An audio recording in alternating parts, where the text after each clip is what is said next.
Pour commencer, je vous propose de cliquer sur l'onglet Médiathèque, ensuite de cliquer sur la loupe, vous tapez dans la zone de recherche House, vous appuyez sur Enter, ensuite vous effectuez un double clic sur House Builder, un nouveau double clic sur House Builder. Aussitôt s'affiche dans la vue perspective notre objet maison qui est composé d'un mur, d'un plafond et d'un sol. En règle générale, je prends toujours comme habitude de placer mon objet 3D sur la grille. Or, si j'effectue un zoom, nous voyons que ici, si je prends l'objet annotation, sous cette partie-ci, donc, eh bien, en dessous de la grille. Donc, ce que je vais faire, je vais simplement placer mon objet au-dessus. Comment? Eh bien, en cliquant sur l'icône Drop to Floor. Voilà qui est fait. Maintenant, je passe en vue dessus, j'appuie sur la touche F2 du clavier. Je vérifie bien que je travaille en centimètres. D'ailleurs, il est indiqué espacement de la grille 100 cm. Si vous voulez vraiment être sûr, vous appuyez simultanément sur les touches CTRL plus E. Dans Unité, donc vous cliquez deux fois sur Unité. Et là, dans Afficher unité, dans le menu déroulant, vous choisissez centimètres. Je ferme la fenêtre. Ma chambre sera de 8 mètres sur 6 au niveau de ses dimensions. Pour l'instant, nous voyons clairement que un carré équivaut à 1 mètre sur 1. Donc vous avez 4 mètres ici et vous avez 4 mètres ici. Alors ce que je vais faire, je vais d'abord ici bien sélectionner mon objet. Je reviens dans l'onglet Objet parce qu'à la base, le calcul, l'élévation des murs se fait sur un plan qui au départ fait 4 mètres sur 4. Donc ici vous avez Plane. Donc vous avez bien sélectionné Plane. Maintenant, vous appuyez continuellement sur la touche Alt du clavier et en même temps la molette de la souris. De cette manière, j'abaisse un tout petit peu ceci, je dézoome éventuellement. Je vais sélectionner cette arête-ci, donc je clique sur ici le sous-objet arête. Je vais ici appuyer sur la touche E pour bien sélectionner cette arête-ci.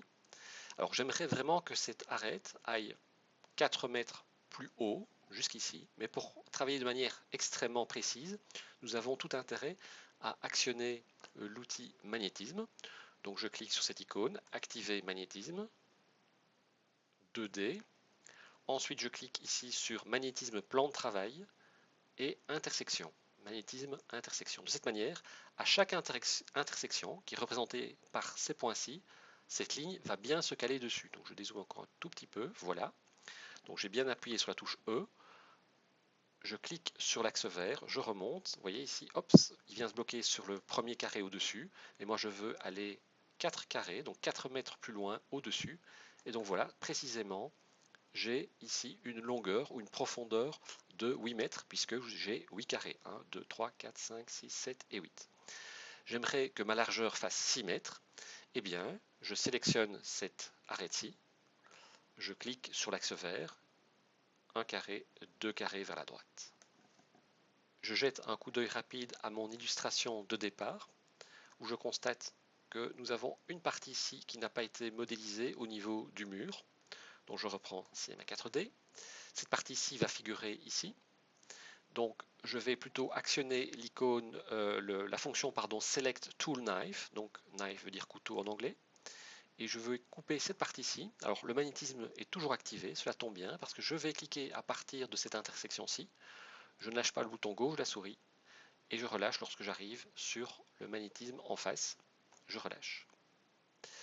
Je vais également couper cette partie-ci. Je clique, je ne lâche pas, et je relâche lorsque j'arrive ici. Toute cette partie-ci ne m'intéresse pas, je peux la supprimer. Donc j'appuie sur la touche E du clavier, je sélectionne cette arête-ci, j'appuie sur la touche Delete ou supprimer du clavier, et nous avons donc ce qu'il faut. Par contre, là je vois que j'ai deux pièces, donc si je reviens brièvement en vue perspective, la touche F1, je vais zoomer ici, voilà, vous avez une pièce qu'on doit ici supprimer, en tout cas le mur qui se trouve là. Alors comment supprimer ce mur? Je reviens en vue perspective, donc j'appuie sur la vue dessus, pardon, F2. Je sélectionne cette arête-ci Et là, il suffit de cliquer sur Merge Room, qui veut dire littéralement fusionner pièces. Et donc là, nous avons bien enlevé le mur qui se trouve ici. Alors, je vérifie en vue perspective, j'appuie sur la touche F1, la touche H pour avoir un ensemble, l'ensemble de ma vue. C'est parfait. Je vous propose déjà d'enregistrer votre travail en allant dans Fichier, Enregistrer sous. Et donc là, vous tapez le nom du fichier que vous voulez. Donc pour ma part, durant ma capture vidéo, moi je vais taper chaque fois 1, 2, 3, 4, 5, 6. Donc par exemple, dans votre cas, vous tapez 1 et vous cliquez sur Enregistrer. À l'évidence, cette pièce n'a pas les dimensions requises au niveau de sa hauteur. Alors pour vérifier, vous avez donc toujours cette fameuse palette. La hauteur 8, pour l'instant, les murs sont élevés à 100 cm du sol, ce qui est évidemment pas correct. Donc je double-clique sur 100 cm et là je vais plutôt taper 220 cm. J'appuie sur Enter. À noter que vous avez la possibilité également de modifier l'épaisseur du mur, qui est pour l'instant de 10 cm. Je ne vais pas modifier. Maintenant, nous devons également placer des fenêtres à cette pièce. Donc je reviens sur l'image. Alors cette pièce, on va dire que, en gros, elle fait 1m30, cette fenêtre, pardon, 1m30 de hauteur sur 80 cm. Donc je reviens sur Cinema 4D. Et là, je vais aller cliquer sur cette icône, forme libre. Donc je clique continuellement sur le coin inférieur droit de cette icône, je ne lâche pas. Et je relâche lorsque j'arrive sur rectangle. Alors je peux surélever provisoirement. Donc pour l'instant, vous avez ce rectangle-ci. Je vais modifier ses dimensions. Dans le gestionnaire d'attributs à droite de votre écran, vous avez ici bien l'onglet Objet. Largeur, on va dire 80 cm. Et hauteur, on va dire 130 cm. J'appuie sur Enter pour confirmer. Alors, nous pourrons éventuellement modifier ces dimensions par la suite. Je vais sélectionner ce rectangle dans le gestionnaire d'objets. Je ne vais pas le lâcher. Donc j'effectue un glisser-déposer. Je clique sur le bouton gauche de la souris et je le dépose dans, ici, la hiérarchie au niveau de Hall, Door and Window. Donc ce qui littéralement qui veut dire trou, porte, fenêtre. Et là maintenant ce rectangle fait partie intégrante de cette maison. Je me positionne sur l'axe vert, je descends éventuellement et à un moment donné il vient se placer sur le mur. Donc si ce n'est pas le cas chez vous, vous devez un peu jouer avec les trois axes et à un moment donné il viendra sans problème s'encastrer dans le mur. Alors remarquez que si je passe ici de l'autre côté, on peut vraiment glisser la fenêtre où on veut. Donc il suffit vraiment de déplacer les axes rouge et bleu, donc X et Z. Donc en ce qui me concerne, je vais évidemment placer cette fenêtre plutôt ici. Alors pour y voir peut-être un peu plus clair, j'appuie sur la touche F2 pour être en vue dessus. J'appuie sur la touche O, je dézoome un tout petit peu, et je vais placer ma fenêtre en gros ici. Voilà, donc elle sera juste ici, en face d'un carré, donc elle ne va pas chevaucher un carré. Je reviens en vue perspective. Alors j'examine, si j'appuie sur la touche O, je dézoome un tout petit peu. Au niveau de la hauteur, ça me paraît bien. Je vais peut-être un tout petit peu remonter, comme ceci. Donc faites ça à l'œil. Voilà. Je vais maintenant effectuer un copier-coller de ce rectangle. Donc je m'assure bien que dans le gestionnaire d'objets que le rectangle est bien sélectionné. Je fais un CTRL-C, CTRL-V. Ce rectangle s'est placé là. Je vais le glisser en dessous ou au-dessus, peu importe finalement, mais il doit être ici vraiment au même niveau que rectangle. Donc le plus simple, c'est de lâcher le bouton lorsque j'arrive sur Hall, Door and Window. De cette manière, les deux rectangles sont bien les enfants de Hall, Door and Window. Alors je vais rebaptiser. Donc au lieu d'avoir rectangle, là je vais mettre fenêtre droite. Donc je clique deux fois. Fenêtre droite. Enter. Et bien entendu, pour le deuxième, fenêtre gauche. Enter. Alors fenêtre gauche doit être sélectionnée. J'appuie sur la touche F2 du clavier. Je dézoome éventuellement. J'appuie sur la touche H, ce sera mieux. Je me positionne sur l'axe rouge, l'axe des X, et je déplace cette deuxième fenêtre. Alors là, je vais le mettre sur le quatrième carré ici. Je zoome si nécessaire. Voilà, je vais me positionner plus ou moins ici. Je reviens en vue perspective, j'appuie sur la touche F1. Et donc ma deuxième fenêtre là, si nécessaire, on la repositionnera un peu plus vers le centre tout à l'heure. Je vous propose à nouveau d'enregistrer votre travail. Alors un petit truc, fichier enregistrement incrémental. Donc ça signifie que Si au départ vous avez enregistré votre fichier avec par exemple le chiffre 1, lorsque vous cliquez sur enregistrement incrémental, automatiquement ce sera enregistré, mais cette fois-ci avec comme nom de fichier 2, et puis 3, 4 et ainsi de suite. Nous allons prendre également comme habitude de placer tous les objets créés à l'intérieur d'un calque. Mais avant cela, pour ma part, je vais supprimer mes deux objets d'annotation.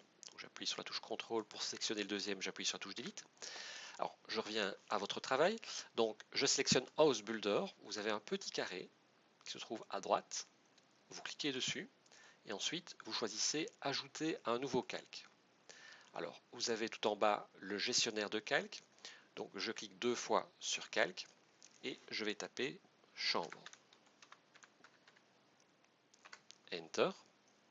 Remarquez, c'est une petite contrainte de Cinema 4D qui est un peu embêtante. Vous devez également placer les enfants de l'objet House Builder également dans le calque. Pour l'instant, ce n'est pas le cas. Il y a uniquement ceci. Donc, par exemple, Plane ne fait pas partie du calque chambre. Alors, pour faire partir, simplement, vous cliquez sur cette petite icône, peu importe la couleur, vous ne lâchez pas le bouton gauche de la souris, et avec le pinceau, vous passez sur les autres objets, les autres enfants de cet objet House Builder. Et maintenant, tous ces objets se trouvent bien à l'intérieur du calque chambre. Je vais cliquer sur le petit moins ici pour replier la hiérarchie. Nous en avons terminé provisoirement avec la pièce principale. Je retourne sur l'illustration. Nous allons nous attaquer au lit. Alors ce lit est composé de différentes parties. Nous allons commencer par créer la base qui se trouve ici. Ensuite, nous créerons le sommier, le matelas, le montant, les trois coussins, ainsi que le couvre-lit. Pour plus de facilité, plus de confort dans le travail, je vais faire en sorte de rendre invisibles les murs provisoirement. Donc je vais dans la palette House Builder. Alors si celle-ci est absente, c'est tout simplement parce que dans le gestionnaire d'objets, House Builder a été désélectionné, comme ceci. Donc pour faire réapparaître cette palette, il suffit de cliquer sur House Builder une nouvelle fois. Et je vais désactiver la visibilité des murs en cliquant une fois sur Wall. Éventuellement, j'appuie sur la touche H pour bien me recentrer par rapport à mon objet. Mais j'aimerais, lorsque je vais créer mon lit, de ne pas modifier par inadvertance, par accident, le sol. Donc je vais en quelque sorte geler les modifications de ce sol, verrouiller. Donc l'avantage ici de la palette calque, on peut très facilement verrouiller. Donc je clique ici sur le verrou et à présent, je ne pourrai plus modifier par accident ce sol. Je vais créer le lit en commençant donc par la base. Donc pour rappel, ce sera cette partie-ci. Donc je vais créer un cube. Ce cube, je vais le placer automatiquement sur le sol en cliquant sur l'icône Drop to Floor. Je dois évidemment redimensionner ce lit, notamment sur la longueur qui correspond à l'axe rouge. Donc rouge c'est bien X, taille X, je tape 210. Pour Y qui correspond à la hauteur, donc l'axe vert, je tape une hauteur de 20 cm. Et pour la taille Z, la largeur, je vais taper 180. J'appuie sur Enter.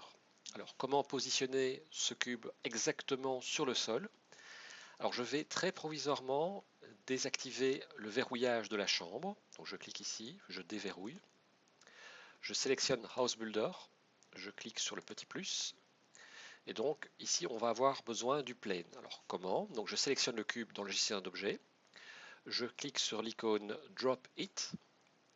Ensuite, je sélectionne Plane. Donc, je dis simplement que le cube doit venir se reposer en quelque sorte ou se poser sur Plane. Et je clique sur Drop It. Et là, nous avons vraiment ce qu'il faut avec un excellent positionnement.